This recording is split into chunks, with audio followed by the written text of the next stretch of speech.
2022년 12월 8일 구소련의 장교 출신이자 죽음의 무기상으로 불리던 빅토르 부트가 미국 농구 선수인 브리트니 그라이너와 맞기와의 형식으로 석방되었습니다. 현재 이 사건으로 인해 미국은 연일 찬방 논쟁으로 시끄러운 상태입니다.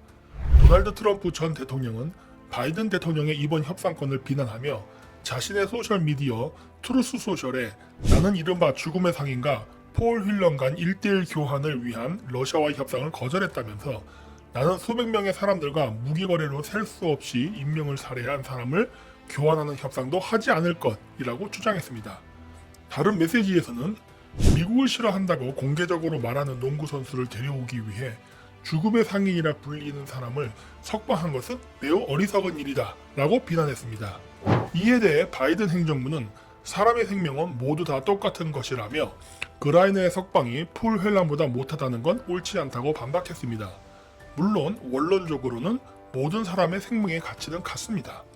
그럼에도 불구하고 미국 사회 내에서는 흑인 차별이나 성소수자 차별이라는 말을 들을까봐 직접적인 말은 못해도 미국 사회 내에서는 이번 포로 교환에 대해 불만을 가지고 있는 사람들이 많습니다. 그 이유는 농구 선수인 브리트니 그라이너의 경우 스스로 경기 시작 전에 울려 퍼지는 미국의 국가나 국기에 대한 경례를 거부하며 미국에 대해 부정적인 시각을 가진 인물이기 때문입니다. 그렇기 때문에 미국을 위해 헌신한 폴 휠런을 석방시키는 것이 더 가치가 있다고 보는 것입니다. 미국 정부에서는 다른 선택의 여지가 없었다고 말하고 있습니다만 글쎄요, 러시아 측이 제안한 것이기 때문에 오히려 협상의 열쇠는 미국이 쥐고 있었는데 굳이 서둘러서 이렇게 결정할 이유가 있었을까요? 이건 제 추측입니다만 이번 협상에서 미국이 그라이너를 수용한 이유는 미국의 대선과도 관련이 있어 보입니다. 2024년이 되면 미 대통령 선거, 상원의원 선거, 하원의원 선거가 동시에 열립니다. 그런데 이 추세로 계속 가게 되면 민주당은 공화당에 질 수도 있습니다. 이번 중간선거에서 민주당은 나름 선전을 했습니다만 2024년에도 공화당을 이길 수 있을지는 미지수입니다. 우크라이나 전쟁은 장기화되어 가고 있고 고유가와 인플레이션, 고금리로 인해 미국의 경제도 많은 어려움을 겪고 있기 때문입니다. 이런 상황에서 트럼프가 2024년에 재선이라도 된다면 민주당으로서는 여간 곤혹스러운 일이 아닙니다. 그래서 이번 포로 교환 협상에서 빅토르 부트를 그라이너와 교환하는데 동의한 것이 아닌가 합니다. 왜냐하면 경제가 어려워지면 가장 먼저 힘들어지는 계층은 최하위 계층이기 때문입니다. 지금도 미국에서 흑인의 사회적 지위는 높지 않습니다. 일부 성공한 사람들도 있지만 대부분의 경우 미국의 하위 계층을 이루고 있습니다. 민주당이 주요 타겟으로 삼고 있는 유권자들이 흑인을 포함한 유색인종, 이민자 가정, 성소수자들이기 때문에 이번 바이든 행정부의 정책에 가장 피해를 받고 불만을 가질 수 있는 계층은 이쪽 사람들입니다. 이들이 민주당을 외면하면 다음번 선거에서 민주당이 이길 확률은 많이 떨어지게 됩니다. 따라서 이들의 민심을 잡기 위한 전략이 아니었을까 생각됩니다.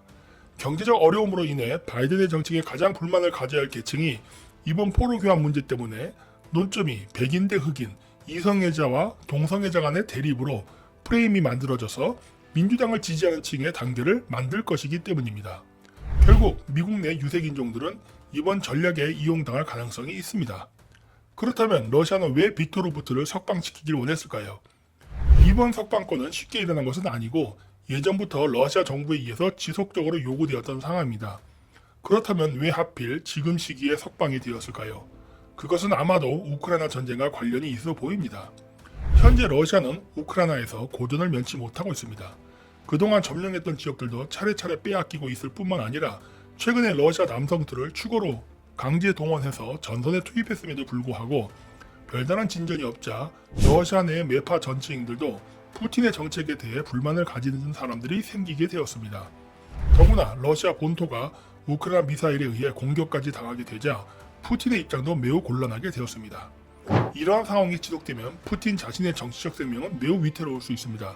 더구나 우크라이나전이 지속되면 지속될수록 고유가는 지속될 것이고 이로 인한 이익의 상당 부분은 미국의 에너지, 군산 복합재 기업들이 가져가게 될 것입니다. 러시아도 고유가의 혜택을 보고는 있으나 대부분 전쟁 비용으로 쓰이기 때문에 미국처럼 이득이 되는 상황은 아닙니다. 따라서 미국의 입장에서 우크라이나전의 장기화는 크게 손해될 일이 아닙니다. 그런데 푸틴이 지금처럼 고전을 하게 되면 푸틴이 실정을 하거나 러시아가 우크라이나에 원하는 조건대로 평화협정을 맺어 전쟁이 끝나버릴 수도 있습니다. 그렇게 되면 러시아는 많은 문제점들이 있겠지만 다시 한번 국력을 신장시킬 수 있는 여지를 가질 수 있게 됩니다.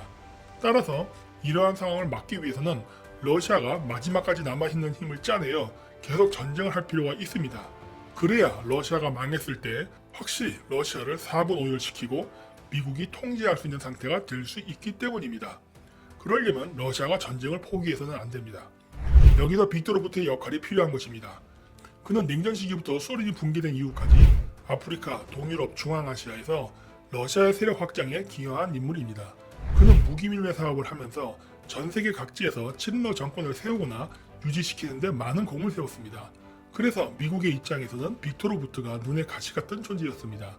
나중에 함정 수사로 그를 태국에서 체포하기는 했지만 재판에서도 그의 혐의를 입증할 증거를 찾을 수 없었습니다.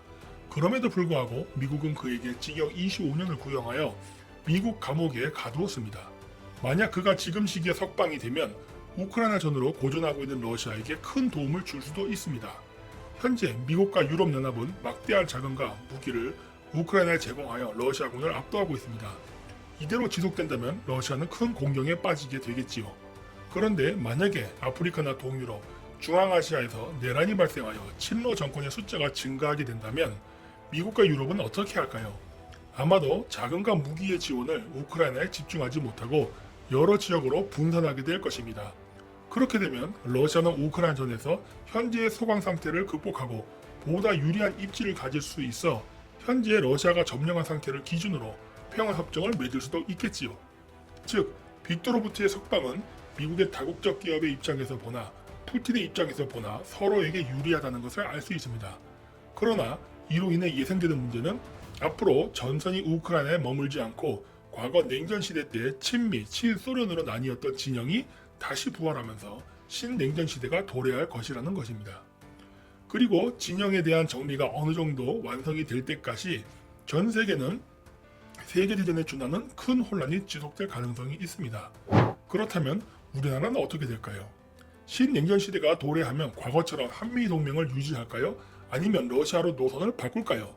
현재 한국에서는 친미파와 친중파, 즉 친러파가 좌우로 나뉘어 극심한 대립을 하고 있습니다.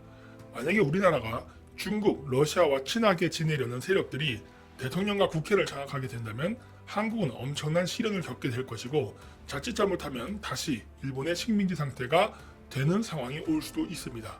지금의 상황이 어떻든 미국의 패권 정치가 어떻든 상관없이 우리는 기존의 한미동맹을 유지해야 한국의 내란을 막을 수 있으며 안정적인 경제 성장을 할 수 있습니다. 과연 대한민국은 이번 혼란에서 도덕적 명분을 취할지 경제적 실리를 취할지 주목이 됩니다. 여러분의 운명은 여러분의 선택에 달려 있습니다.